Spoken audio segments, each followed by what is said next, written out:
Well, the American left has celebrated Venezuela's socialist economic model for a long time and called for its imitation elsewhere. Unfortunately, as you just saw, the model appears to be encountering some fairly predictable difficulties recently, with violence, political unrest, and even starvation now sweeping the country, which, by the way, does not have toilet paper. Does the left still think that socialism works? Dakota Lilly is with the group Students and Youth for a New America. It's a pro-socialist youth organization, and joins us now. Dakota, thanks a lot for coming on. Thank you.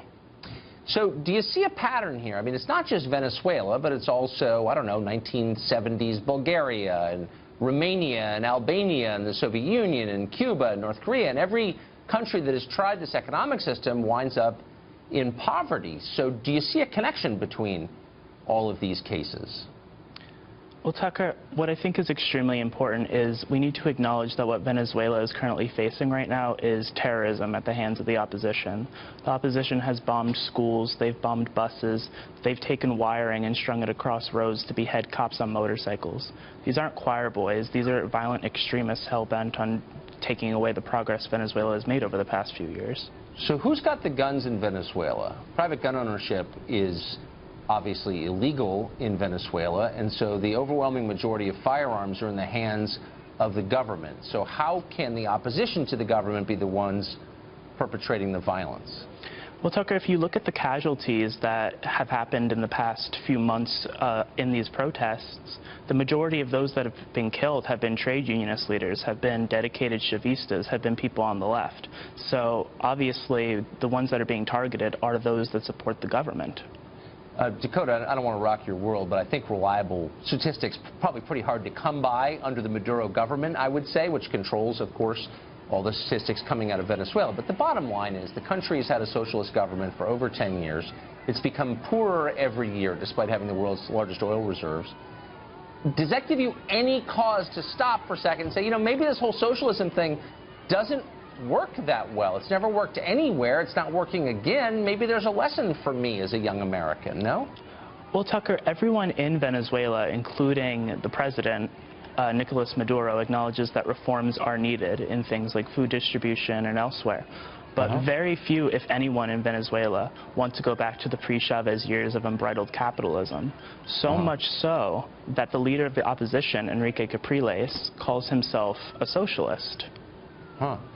Presumably he means something different by that. Is your Spanish pretty good? I mean, do you have a pretty good handle on popular opinion in Venezuela? How would you know what the majority of people in Venezuela want?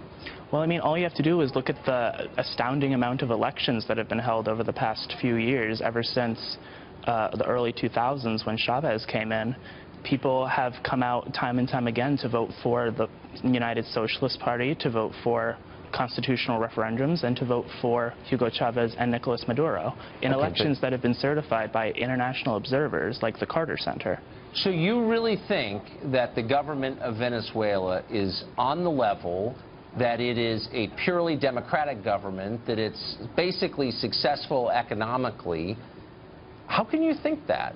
I mean, have you spent a lot of time there? Have you talked to a lot of people about it? I mean, like, what gives you that idea? Well, Tucker, if you look at the international observers that have certified these elections, I mean, what stake does Jimmy Carter and the Carter Center have in defining fraudulent elections as democratic?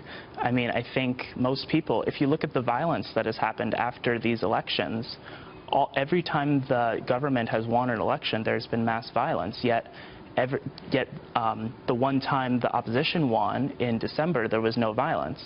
And plus, at the end of the day, what stake do American working families have in the United States meddling in internal affairs in Venezuela?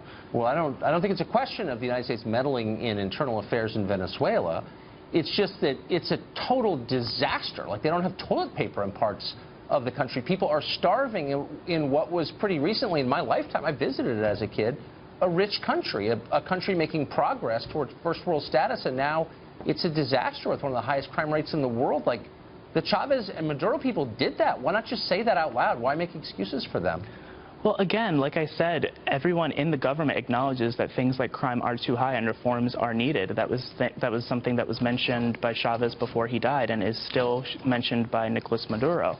But in terms of economics, the sanctions that the United States has put on Venezuela and the hoarding done by multinational corporations in Venezuela certainly doesn't help the situation. Okay, but that's not the real problem. I mean, look, the Supreme Court shut down the Congress in Venezuela. If you believe in democracy and you think people ought to have some say in their government, if the government's shutting down the Congress, I mean, that's authoritarian. And again, as an American, why would you make excuses for that? I mean, there's no like, you're not Venezuelan. You don't have to pretend that this is going well. It's a total disaster. Why not just say so? Well, Tucker, I mean, if you look at the accusations that were leveled against the National Assembly, they were legitimate accusations. People believed that certain members of the National Assembly have been illegally inaugurated, and that's why the Supreme Court struck it down, which was then rescinded just a few days later. So, I mean, it's Look, not like there aren't checks and balances. You're so young. It's not like there's not I just a feel process. bad.